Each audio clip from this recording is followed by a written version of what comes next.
Hello, everyone, and welcome back to the Greenfluence podcast. I'm very delighted today to talk about a topic that's been on the forefront of geopolitics, energy security, and also something that we should be very aware of, and that is of critical minerals. I think we've really seen the fragility of supply chains, and it's a topic that has a lot of interest from the sustainability community as well as to how we can decarbonize these critical minerals in order to achieve our net zero and climate ambitions. I'm very fortunate to have an expert in the space, Ian Hiscock, who is the principal at Energy Shift Institute and leads the Transitional Mineral Program. And his focus is around metal supply chains and green industrialization in Indonesia.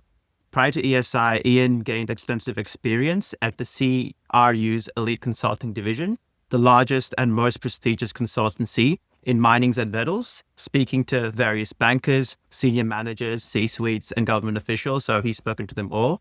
He's got a very strong and deep knowledge of bulk commodity, base metals, and fertilizer markets. And I'm really excited to speak to him today, having already spoken to his colleague Christina earlier on in the year. So a huge welcome to you, Ian. Thanks for having me, Viz. It's a pleasure to be here. Brilliant. I think it would be very useful before we get into the specifics of the types of metals and how it affects geopolitics to really understand what critical minerals are and make a distinction between critical minerals and other sorts of minerals. So if you could just start with that, I think that'd be really helpful. Sure. Yeah. So I think there's a lot of confusion in this area. Critical minerals has become a buzzword and has also morphed into other buzzwords like strategic minerals and transition minerals.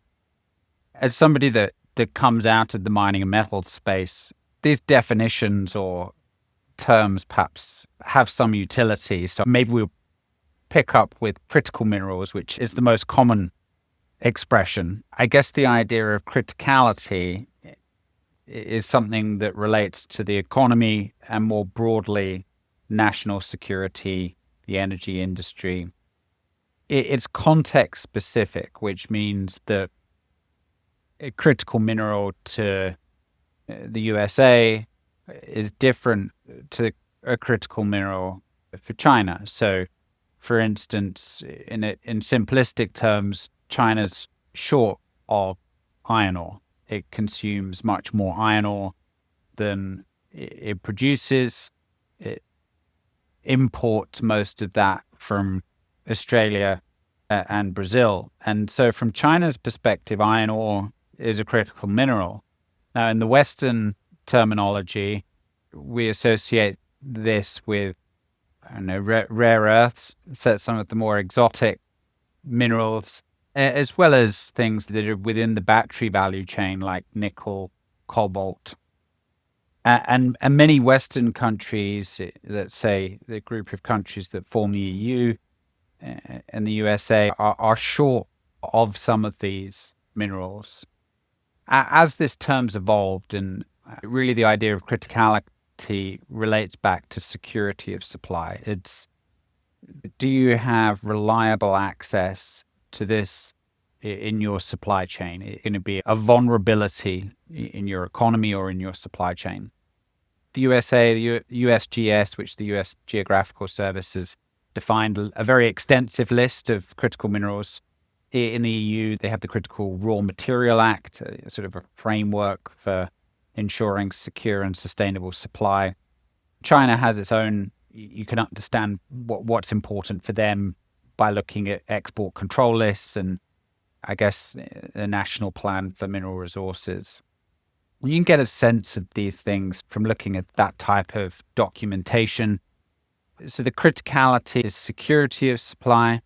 And then the mineral bit really relates to, for me, the upstream. So when we talk about minerals, we're talking about, in the case of nickel, it might be laterites. In the case of iron ore, it might be hematites and magnetites. So these are the minerals that they belong in the upstream. I guess as this has evolved, it's probably taken on a meaning that is broader than minerals, because many of the choke points and bottlenecks within the supply chains are in processing. And so we've probably heard from the news that you've got maybe more than 90% of rare earths are processed in China. The same is true of tungsten. For lithium, cobalt, nickel, sulfate, more than 70% of that is in China or controlled by China. These are the vulnerabilities that have been identified by Western countries, and this is what their documentation refers to. I'll just add a couple of chases onto that. I think strategic minerals, perhaps a slightly narrower definition. It's less well used than critical minerals, and maybe is more narrowly focused on defense, things that are associated with aerospace, space, semiconductors. And then it's also made its way into the energy transition space as well, in perhaps the form of transition minerals, again relating to the energy industry, and that being more material intensive than perhaps it was in the past. So your renewables and even the electrification of transport is more metals intensive than the fossil fuel energy infrastructure. So I'll finish up there. Yeah, no, that's very helpful, Ian. And I really liked how you went through the distinction between critical, strategic, and transition minerals. One thing I found really interesting was the security of supply. And of course, that's been a big topic with what's happening in the Iran war and other geopolitical tensions. At first, to me, like I think of the Iran war and I think of the oil supply, but really that certainly affects the supply of critical minerals too, perhaps a second order impact. But I'd love for you to talk a little bit more about how these geopolitical conflicts actually affect the supply of critical minerals.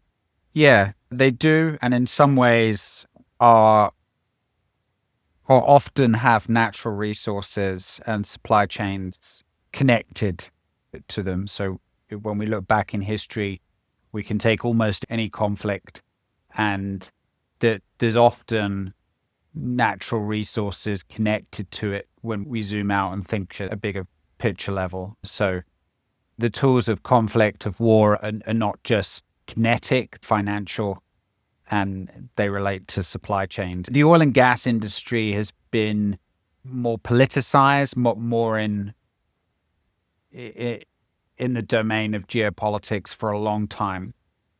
And one of the reasons for that was that economic deposits of oil and gas are highly concentrated. The Arabian Peninsula and Iran are areas that have very high concentration of low cost or oil and gas reserves. And when you contrast that with, say, coal is very evenly distributed around the planet. So coal is found on all the continents in economic quantities. And so if you look back at past conflicts, there's very few, or I can't think of anywhere, where coal is a significant factor. Oil has long been, because of that geographical concentration, long been part of the calculus in geopolitics and in military. I guess the closure of the Strait of Hormuz is the big issue directly from oil and gas and petrochems. The effects of that spray out into lots of different oil products. So oil isn't just crude oil. There's lots of different products, from jet fuel to petrol to diesel, that come out of that. And it's affected those different markets in different ways. The countries that have been most directly affected have been developing countries, particularly in Asia. I guess the other things to think about with the Strait, sulfur. So sulfur produces sulfuric acid, and sulfuric acid doesn't sound very glamorous, but it's the largest inorganic chemical in use, and it's used from everything from making phosphate fertilizer, which phosphates are one of the big macronutrients, together with nitrogen and potash. It's used for all sorts of industrial processes, including metal processing, like nickel. About a third of globally traded urea, passes through that strait. So urea is a product of nitrogen, another one of those macronutrients. you reduce the supply of fertilizer. Downstream of that, you get knock-on effects to agricultural commodities. The other one worth mentioning is about 10% of global aluminium comes out of that strait. Right. And so we've seen aluminium prices increasing. A few things that you might have some views on this or some questions around this. But for me, these are the acute impacts of that. But there's many ripple effects once you mess with global freight flows. You end up with significant problems, and that it's difficult to turn that on overnight. If you compare with the oil shocks in the 70s, that affected flows, but an escalation of this war could affect infrastructure, which has much longer term impacts. I think the timeline is important. It's difficult to see an off ramp. Warfare's changed. So I think the questions that people are asking more longer term is what are the effects going to be of this in sort of 6-12 months time? It may encourage economies and countries to double down on renewables and the security of energy supply that provides. So that could be a silver lining. It also probably, for countries that have significant amounts of coal, it probably gives them a reason to keep those coal-fired plants open longer and maybe even build new ones. Really insightful. Looking at how this could change incentives for different countries. I was reading a little bit about how this actually plays an effect geopolitically on the US and China and themselves building their capabilities, that race for critical minerals. And I also think we are seeing a lot of countries wanting to domestically improve their own supply of critical minerals so it doesn't get affected by this large supply chain. I think it's just super interesting to see those effects. And especially like the other trends we're seeing in terms of the uptake of EVs that have been slowly increasing in the last few months, especially in developed Western nations. But I think particularly, Ian, given your exposure to Asia and the work you've done in places in the ASEAN region, how do you think events like these could affect their dependence or independence of critical minerals? Thanks, Viz. Perhaps at the top level again, whilst we're in the macro domain, to some extent, the US, within a sort of geopolitical context, the US controls the infrastructure for oil and also LNG. And that includes flows of these commodities across international sea lanes.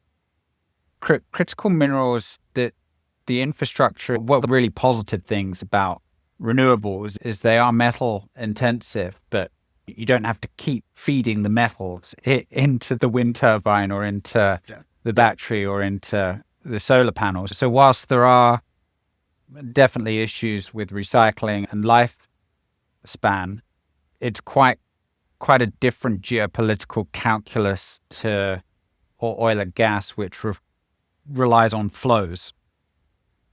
And so, oversimplifying a little, you buy it once and then you're good for 10, 20 years. Now, I'm sure that companies in the renewable space will find a way to make it more of a subscription model on the financial side, but from the material, from the flow of atoms, it's a different calculus. But all of the manufacturing of all of the different components in, say, batteries, from the anode to the cathode to the separator to solar panels to the polysilicon that's used in the solar panels, that those supply chains are dominated by China to between 70 and 100%. So a greater reliance on the renewables from a geopolitical perspective is probably a shift closer to China. Yeah, really interesting, because you see a lot of things about how China's uptake of solar is just going through the roof, and EVs. So I think they've probably got the scale that a lot of Western countries and even those in Asia probably don't. So that's super interesting. I think it'd be really helpful now, Ian, is if we talk about the usefulness of the different types of critical minerals. I know we touched on it a little bit, but thinking about things like nickel, uranium, and copper, especially for some of our audience who might not know the distinctions as much. Yes. But the metal space is a big one. So we'll probably just focus in on a couple here to compare and contrast. I guess if we start with the overview, your three big metal value chains are steel, aluminium, and copper. So that's 80% of metal, industrial metal. So in metals minus gold, it's 80% of the value is in those three value chains. And you've got bauxite in there, you've got iron ore, you've got all of the raw materials and the finished products that come out of those. And they're the building blocks of our world. But you've got this massive tail of different metals that go into different things. So I guess nickel is, you could describe it as an additive or an alloy. So it's used to make things harder and stronger. And 65% of it is used in stainless steel, which has a huge array of applications, everything from your washing machine drum, inside your refrigerator, sterile medical instruments, all through to industrial equipment of all kinds. So you can find that everywhere. And you can also find the alloy and plating everywhere. Anything that's framed or put on a harness will have screws or brackets or whatever, which has got nickel in that steel or some sort of nickel alloy. The other place that it's used and where it gets a lot of airtime is obviously in batteries. There's a battery chemistry, a set of lithium ion batteries called NMC, which is nickel, manganese, cobalt. And that grew very rapidly in the 2010s, and it was the dominant battery chemistry for EVs at that point in time. There's been some changes there, so NMC will still be important for EVs, but LFPs, which is lithium iron phosphate, is increasingly taking market share, and within the trade-offs of performance, cost, safety, it's now preferred by certainly the Chinese automakers, which are increasingly dominating that space with incredibly high quality products and a very low cost, which, as you rightly point out, have not just had very large amounts of penetration in China's domestic market, but increasingly in the developed world outside of the US, where they're effectively banned, but also the developing world. If you go to Jakarta today, or you go to lots of different places around the developing world, you'll find EVs and you'll find lots of Chinese EVs. To just thread this back to critical minerals, we'd think about geographical concentration. So around 60% of the world's nickel now comes from Indonesia, a big difference from 10, 20 years ago. That industry scaled up very rapidly. And about 80% of that is operated or controlled by Chinese companies. And so when you put the nickel value chain together, it's very concentrated in this sort of China-Indonesian nexus. The other significant metal in NMC batteries is cobalt, which is heavily concentrated in the DRC, about 80% of that. Yeah. That's not the only reason that the NMC batteries are less popular now, but it's certainly a factor. Yeah, brilliant. That was very helpful. And I think, speaking of critical minerals, because I know we've explained that in a bit of depth, but wanting to focus now on the whole decarbonization aspect. So I think like maybe a bit of a two-part question. Firstly, what are the biggest decarbonization opportunities? And also a little bit about the tension between critical mineral security and also decarbonization goals. Okay, I think I'm going to kick this off with making a distinction between green products and low carbon supply chains. This is a little switcheroo that is played in decarb and energy transition space by companies and governments, where they'll switch between these two things. And for me, they're quite different. So green products are things which replace old technologies or existing technologies and produce less emissions during their lifetime. So an electric vehicle would be an example of that. Or solar panels. So they're replacing internal combustion engine vehicles, or they're replacing, say, a coal-fired power plant. So these are products that replace products that have emissions and hopefully in their operating use less emissions. But that doesn't necessarily mean that the materials used to produce those things are low carbon or responsibly sourced. So a lot of the nickel, for instance, that comes from Indonesia is not low carbon and it's not responsibly sourced. There's a lot of environmental issues that come with that. And I think most of your audience would have by now seen pictures of pristine rainforests being dug up in the name of the energy transition, and also pollution to water and very negative effects on local communities. We have to be a little bit careful with these definitions. I'm not trying to say one is necessarily bad or good, just that low carbon value chains or supply chains and responsible supply chains are a different thing to green products. And a green product could use a responsible low carbon value chain, or it might not.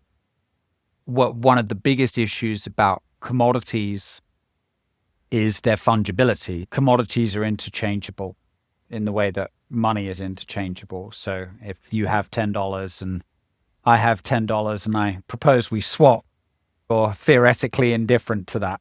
So in the world of commodities, that idea is true to a large extent. And that means that traceability has been very difficult, which means price differentiation is very difficult. So price differentiation between metals that have low embedded carbon or are mined using more ethical practices cannot be easily differentiated from those that aren't. And so that's a core problem in this sort of supply chain green product space. Maybe we'll revisit this with sort of discussions about CBAM, carbon pricing, green premiums. But I guess maybe to talk a bit more broadly about the ESG issues, or another concept that I would like to introduce is the trade-offs with economic growth, which are difficult, and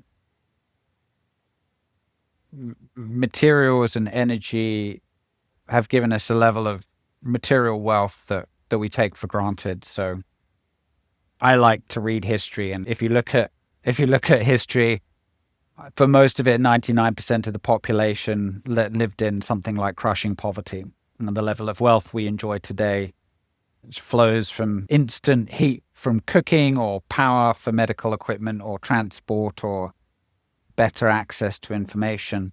It flows from energy and materials in many ways. There's a very good book by a guy called Valcliffe Smeel, which talks about this. And he estimates that a modern human, I guess living in the West, has the equivalent to 60, the horsepower, if you like, of 60 humans at their fingertips. So if you wanted to boil some water in ancient times, you needed to go and collect wood and do all of that. Now you just touch a button. So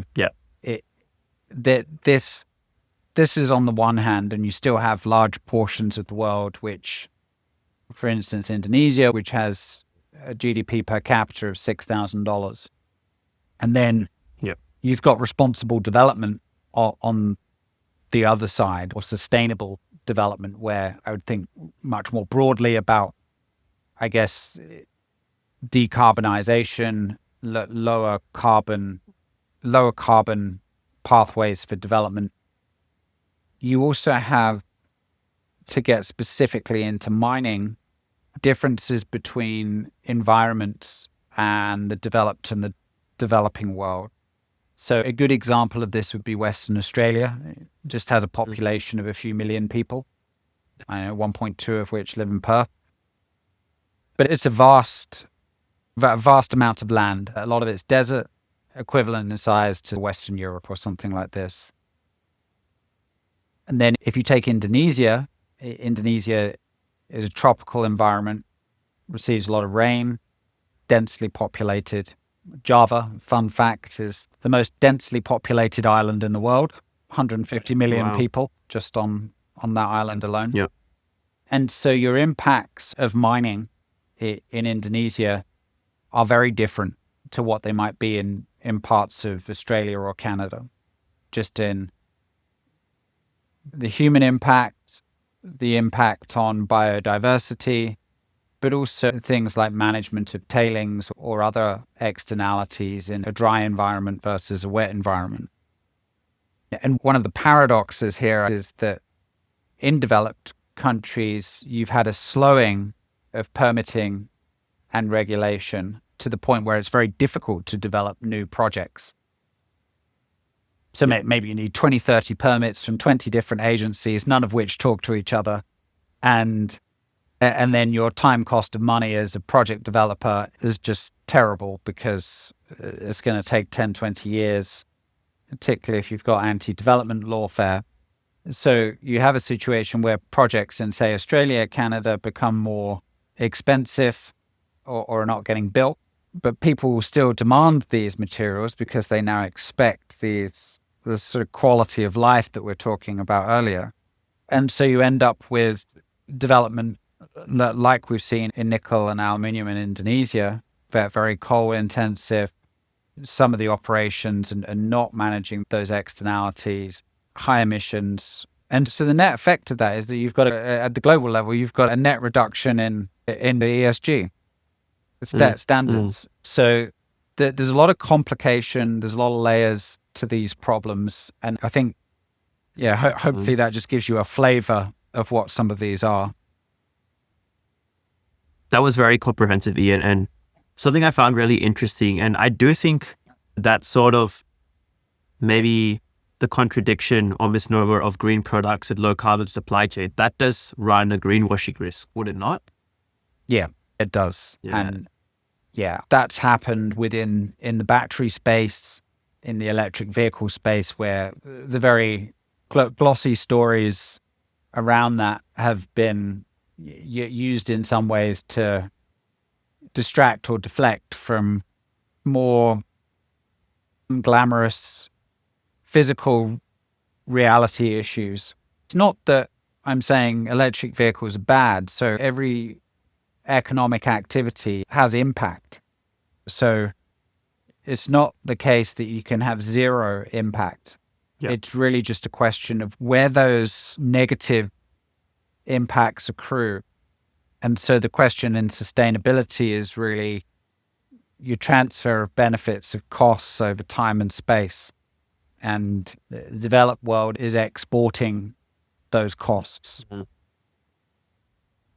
And so, yes, it's problematic. But mining in particular has a very large physical impact. And really, the best you can do is say, is this, with a new project, say, is this responsible? Are you building it in a national park? Are you building a tailings dam above a village? Then what can you do to make sure that the worst of the negative impacts are reduced?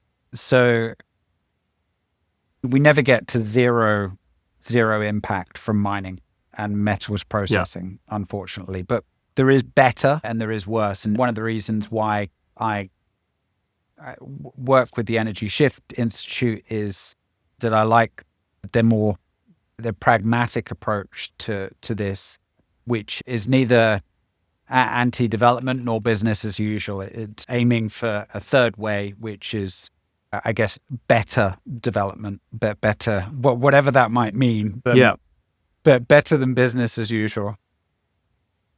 Yeah, no, that's really insightful. And I'm really glad you brought up Energy Shift Institute, because I do feel like the work you do and the papers you publish does have some effect on, influencing policymakers. And obviously that's a key component if we want to, I guess, our supply chain emissions in the mining industry. Yeah, I think it'd be really helpful to maybe talk about a few recent papers that you've done. I know you did some work on the effect that nickel has on the supply chain in Indonesia. So maybe if we could talk a little bit about that and any other work you want to highlight. I think coming back to this idea of greenwashing and electric vehicles and batteries being a bit of a smokescreen for some very dirty industries to develop. One of the first papers that we produced in this nickel space in Indonesia was to really look at the nickel value chain in detail, the costs, the components of electric vehicles, and the decision making from perspective of an automaker, from a manufacturer. How do they make decisions about battery chemistries and what are the costs? So your costs of nickel in an EV overall are just a couple of percent. So it's not a big calculus on the cost side. Procurement will look at the risks of that geographical concentration. We calculated, I guess, this scale up of nickel in Indonesia was linked to the battery industry, and it was specifically linked to Indonesia producing electric vehicles down the road. But we calculated that even under very bullish scenarios of scale up of vehicle assembly and battery manufacturing units, you'd have less than 1% of Indonesian nickel used in electric vehicles that were consumed in the domestic market or produced in Indonesia. So it's really a very tiny percentage. And one of the recommendations we made in that paper was to have more focus on the metallurgical uses of Indonesia, particularly many of these organizations and government are focused on economic development. And that, as I've said, is a positive thing in the developing world, that these are real people's lives.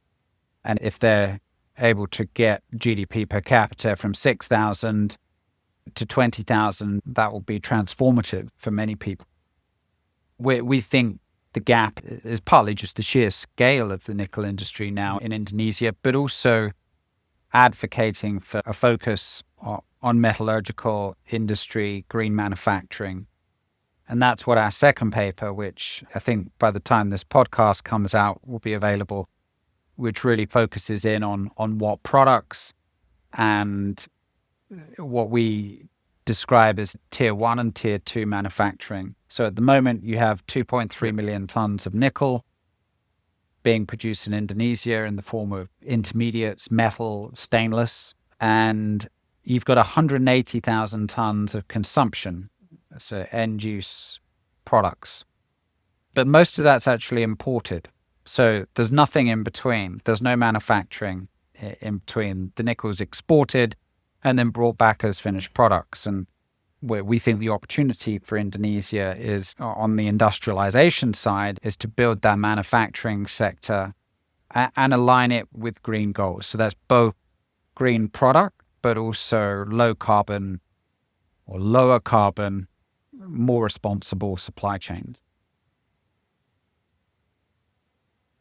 And out of curiosity, how much work does the government have to play in appropriate policy measures to ensure that happens? Or is it just a matter of market incentives? Yeah, that's an excellent question.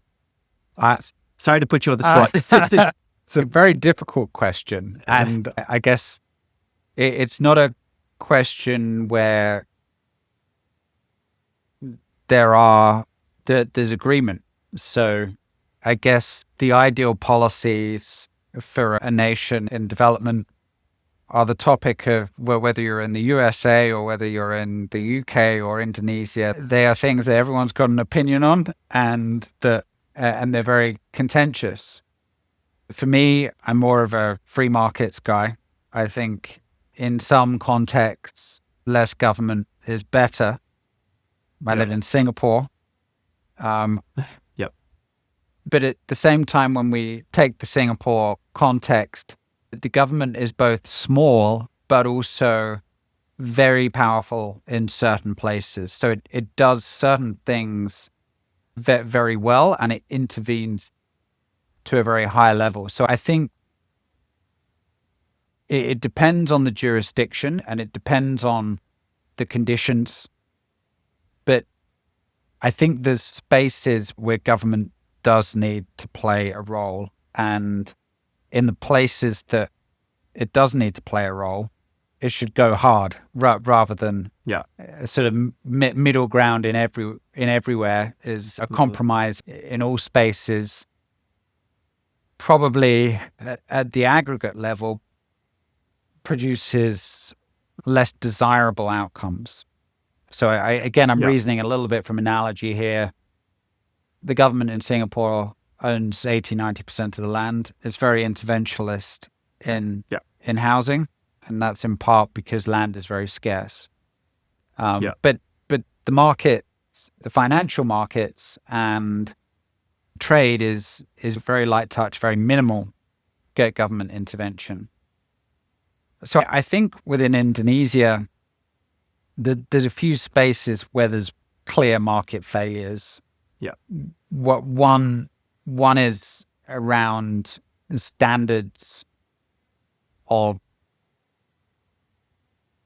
certain mining metal operations, where, for instance, you've had a number of incidents over the past 5 years in tailings. This is starting to concentrate in nickel HPAL, which is scaling up very rapidly. So one of the other papers we're working on at the moment is looking at how this issue will play out over the next 10 years.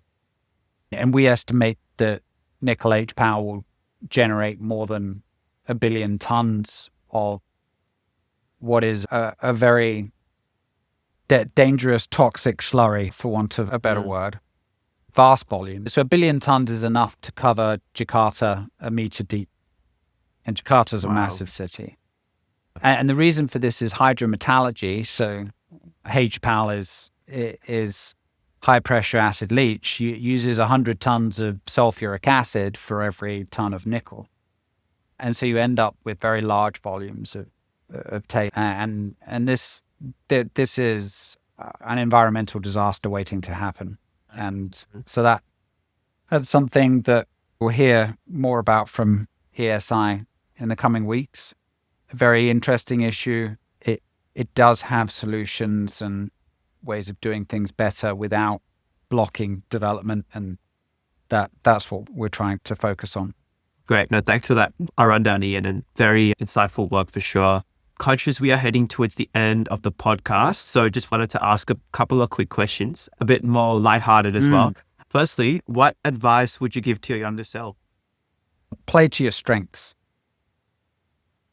So I probably spent a bit too much time covering weaknesses, and I think that for some domains that makes sense. So I don't know whether you play music, but if you learn a piece of music, you're only as good as your weakest link. So if you play some phrases perfectly, 100%, 10 out of 10, and then you play some 5 out of 10, it's going to sound awful. But if you play the whole thing at 7 or 8 out of 10, that's actually an improvement on that first, that sort of 10 out of 10, 5 out of 10.